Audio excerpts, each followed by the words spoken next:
Nilfarxon, mana otaxonlarimizni kuzatdik, bog'dorchilik borasida, ta'lim sohasidagi islohotlarga bo'yladik. Endi esa mana otaxonlarimiz ichkarida mana shu kutubxonachilarni yaxshi ko'rib qolishdi. Biz sizlar bilan hozir kutubxonangizga boramiz, hozir aytgan kitobimizni topib berasiz deb turib olishdi. Shunga bular shoshyapti hozir.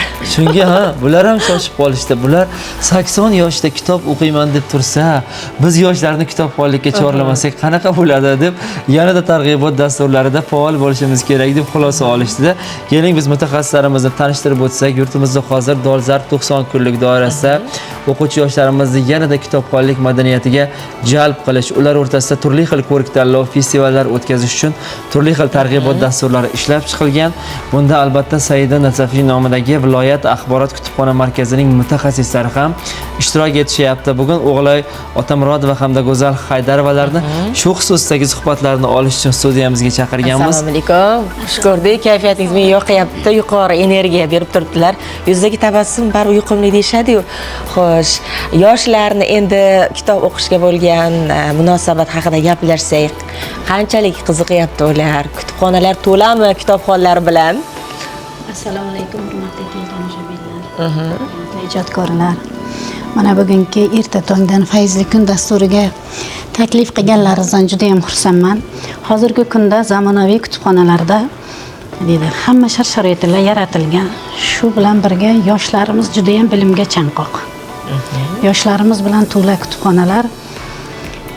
Kutubxonalarda faqat kitob olishadi. Hozirgi zamonaviy kutubxonalarda internet tarmoqlari, masalan, raqamli bazalar, ilmiy maqolalar ham kutubxonamiz tomonidan yetkazib berilmoqda kutubxonachilar, foydalanuvchilarga.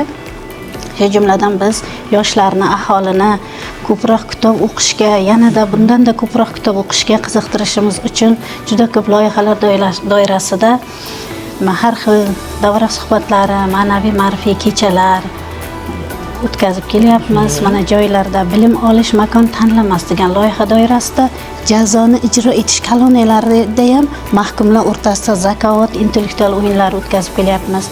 Oliy ta'lim muassasalari, talabalar o'rtasida ham zakovat, intellektual o'yinlari, yana nima deydi, kitobxonlik konferensiyalari o'tkazamiz. Maktabgacha ta'lim muassasasida kitobxon bolajonlar, jajji bolajonlarga 3 yoshdan 7 yoshgacha bo'lgan bolajonlarga ertaklar o'qib eshittirib, ularni yoshligidan kitobga qiziqishini orttirib boryapmiz. Yana harbiy qismlarda eng faol kitobxon harbiy oila degan ko'rik-tanlovlar o'tkazyapmiz. Shu bilan biz kutubxonaga undan-da ko'proq jalb qilyapmiz-da.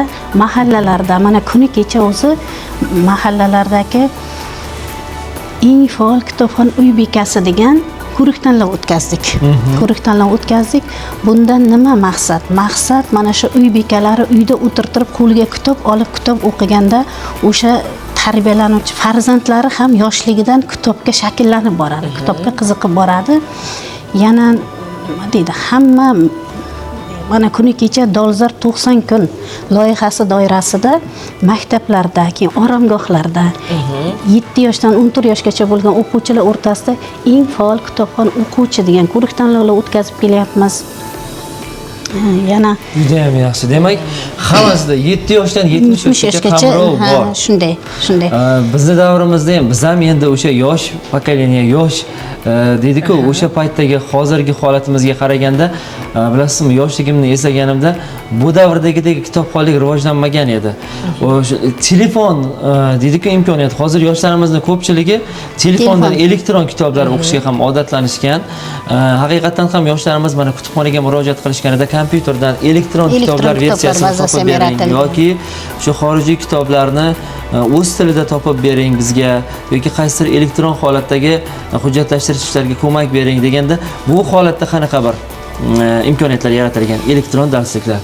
Bizni hozir aytganimdek zamonaviy kutubxonalarida elektron kutubxonalar ham bazalari ham yaratilganda. Masalan, ilmiy maqolalar so'rab kelishadi, ularni yetkazib beramiz biz. Wi-Fi zonalari mavjud. Bizning kutubxonamizda hamma shart-sharoitlar yaratilgan. Bu qizimiz yosh mutaxassismilar. Assalomu alaykum. Bu kutubxonada ishlaganimga ham 13 yil bo'ldi. Ish stajim. Asosan kutubxonamizda mutaxassislarimiz o'rtasida ko'rik tanlovlar o'tkazib borilmoqda. Bunga misol qilib shu yaqin o'rtada bo'lib o'tdi Zakovatli kutubxonachi ko'rik tanlovi. Unda asosan o'zim ham ishtirok etdim va faxrli o'rinlarni egalladim. Iyul oyida ham oxirida 29, 30, 31 iyul kunlarida Toshkent shahrida bo'lib o'tadigan Alisher Navoiy nomidagi Milliy kutubxonasini tashabbusi bilan yosh kutubxonachi forumi o'tkaziladi. Bundan maqsad yosh kutubxonachilarni egallab turgan kasblariga bo'lgan qiziqishlarini orttirish deb o'ylayman. Bu forumda ham ishtirok etish uchun o'z arizalarimni topshirdim.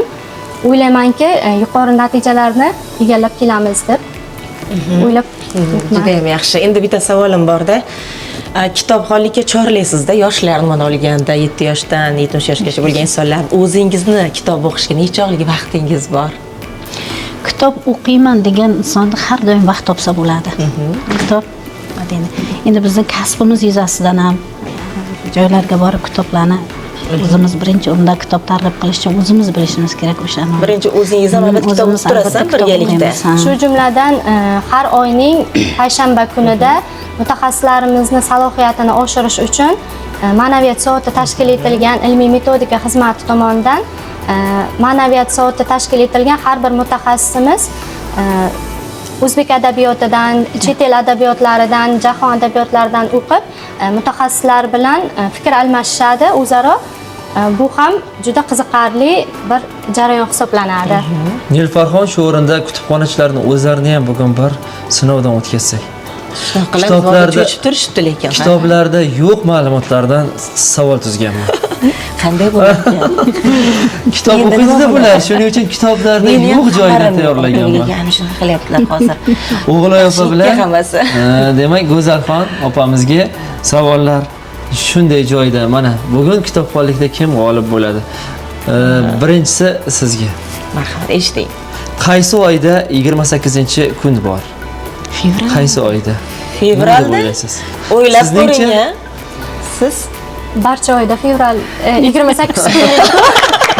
To'g'ri, demak 28dan qaytadigan oyni so'ramaganda 28 hamma oyda 28 keladi, hamma oyda edi. Ikkinchi savolimiz. Quvalasam ketmaydi, savalasam o'tmaydi. Topishmoqni javobini toping. Bu nima? Ey, yashang, to'g'rimi? Soya. Men orqangizdan soyangizni ko'rdim, to'g'ri. Bir bo'ldi, hozir siz hakam bo'lasiz. Hakam, yaxshi hakam. Jigarlarim deb nomlangan sog'inch faqat bolalikka atalganmi? Diydor esa suratlarga qadalganmi? Inson faqat ishlash uchun yaralganmi? Keling bugun ko'rishaylik jigarlarim. Tarona ijrochisi kim? Qo'shiq ham eshitib turasizlarmi? 1, 2, 3 kim birinchi? Nahotki eslolmayapsiz? Hozir esimga kelmayapti-yu, lekin qo'shiqni Qancha muxlislar nahotki topisha olmayapti Nima qilamiz? deyishyapti. Familiyalarni aytaman, ha? Familiyalarni aytamiz. Kim birinchi topsa birdaniga ismlarni o'sha. Niyozova, Dildoraning Birinchi bo'lib. demak, sizda 2 ball. Inson nimadan yaralgan deyiladi? inson tuproqdan yaralgan deyishadi. Javobingiz to'g'ri. Tuproqdan. 2. Dunyodagi eng mashhur va ommabop taom qaysi deb o'ylaysiz? Eng mashhur. Osh. Dunyoda. Dunyoda, o'zimizda emas. O'ylab ko'ring. Nima yana savolni bir qo'ying. har bir davlatning o'z milliy To'g'ri, taomlari lekin bor. eng mashhuri bor. U hamma joyda yeyiladi. O'zimiz ham iste'mol qilamiz uni. Ayniqsa talabalarga ham ma'qul keladigan. Roltimni. Chiroyliroq qilib. Javobingiz yaqinroq edi. Bu makaroni. To'g'ri, roltinchda makaronlar bo'ladi. Shuni endi topishmoqqa qaytamiz. O'zi yo'qdek, ovozi o'qdek. Bu nima? O'zi yo'qdek, ovozi o'qdek. Bundan cho'chishimiz mumkin. Men to'g'ri javob beryapman. Men javoblarni bilmayman, shunchaki. Hozir yozda dam olishga borsanglar, ko'pincha uni ovozi chiqadi. Dam olish maskanlarida, yashil dalalarda albatta o'zi yo'qdek, ayniqsa kechqurun tunda chirr etgan ovoz chiqadi. Chigirtka. O'zi yo'qdek, ovoz o'qdek, to'g'ri. O'zbekistondagi eng katta viloyat qaysi? Kim biladi? Qani? O'zbekistonda eng katta Toping, viloyat. toping. Kitob Qaysi? ko'p o'qigansiz axir. 3 ta javob aytaman. Faqat tanlaysizlar. Tezgina kimda to'g'ri javob bo'lsa, ketdik. Ayting. Navoiy, Samarqand, Toshkent. Toshkent. Javobingiz Yo'q. Toshkent, sizdachi? Navoiy bo'lsa kerak. Navoiy edi. To'g'ri javob topildi. To'g'ri. Bu narsa insonga 2 marotaba beriladi. Go'zal opa, o'g'li opa. Uchinchisi esa bu sotib olinadi. Men yaqinda sotib oldim shuni. Ikki pulni marotaba bo'lishi insonga mumkin. berilar ekan. Keyin Nima sotib ekan, olishga o'ylab to'g'ri ko'ring. keladi. Nahotki topolmayapsiz. 3-marta sizlar ham sotib olgan Oxirgi kim g'olib bo'ladi topsa, Kulgan paytingizda ko'rinib ketdi. ko'rdik ketdi. Ey yashayman. Javobingiz to'g'ri. Endi kim g'olib deb hisoblaymiz? Hozir yonimda turgan singlimiz ko'proq javob berdilar, lekin opamiz ham yaxshi ishtirok qildilar va ko'p javoblarni bildilar. Shuning uchun do'stlik g'alaba qozondi. Bir kitob o'qigan inson har sohada bilinadi. Siz o'zingiz ham shunaqa zakovat o'yinlari yoki mana oddiy uyda o'tirgan bekalarni ham mahallalarga borib, mana shu uyda o'tirgan bekalarimiz, oddiy uy bekalari o'rtasida ham kitobxonlik tadbirlarini o'tkazamiz deyapsiz. Bunda albatta mana shunaqa zukko va o'z ustida ishlaydigan inson shunday ko'zga ko'rinib qoladi, to'g'rimi? Shunday. Yomon yoshlarimizga maslahatlar bo'lsa, Tavsiyalar oldinda yana bo'lsa. qanday loyihalar va albatta yoz oyida bekorchilik bilan emas, balki vaqtni mazmunli o'tkazaman degan uy bekalari, tengdoshlar, bolajonlar va 7 yoshdan 70 yoshgacha bo'lgan yurtdoshlarimizga keling, tavsiyalar va kutubxonaga chorlov bo'lsa eshitamiz. Yoshlarimizga ko'proq nima deydi, tavsiyam shu kitob o'qishsin. Va kutubxonaga kelishsin. Kutubxonaga kelishsin, ko'proq kitob o'qishsin. Kutubxonamizda hamma shart-sharoitlar yaratilgan, mana salqingina kutubxona, zamonaviy kutubxona. Wi-Fi zonalarimiz bor. Hozirgi kunda 12 mingdan oshiq foydalanuvchilarimiz tashrif buyurishadi. Bir kunda esa 100 dan ortiq foydalanuvchilar tashrif buyuradi. Albatta bu biz soha vakillarini xursand qiladi. Chunki qulay shart-sharoitlarimiz bor, Wi-Fi zonalarimiz bor, kerakli adabiyotlarni topib berishga xizmat qilamiz. Rahmat tavsiyalar uchun. O'zimiz ham boramiz aynan yaqin kunlarda. Bizni rejamizda bor. Chunki baribir ham har bir inson, har bir kasb egasi kitob mutolaa qilib turish kerak. Buni juda ham katta foydasi bor. Albatta. Albatta. Saida Nasafiy nomidagi viloyat axborot kutubxona markazining mutaxassislari esa albatta yaxshi tavsiyalar va yangiliklar bilan hamisha xizmatga shay. Shundoqqina viloyat teatri ro'parasida joylashgan kutubxona markazi sizlarga mushtoq kitoblar meni o'qing deb turibdi. Faqatgina mutolaachilar kerak va ana shunday o'qish qaynoq kerak. tadbirlarda ishtirok etib, g'olib bo'lib ham sovg'alar yutib olib ham eng asosiysi katta ijodkorlar bilan uchrashuvlar va ana shunday ma'naviy muhitda yashab, ilm salmog'i va hayotga bo'lgan qarashingizni yuksaltiradigan loyihalar sizni kutyapti azizlar. Biz katta rahmat aytamiz, Rahmat, qimmatli vaqtingizni rahmat, ayamasdan sog' bo'ling. kelganingiz Ona uchun. tilaymiz ham rahmat, ishlaringizga. rahmat. Tashakkur deymiz. Ana endi tarona bilan kuzatib qo'yamiz. Mehmonlarimizga yoqimli tarona sizlar uchun.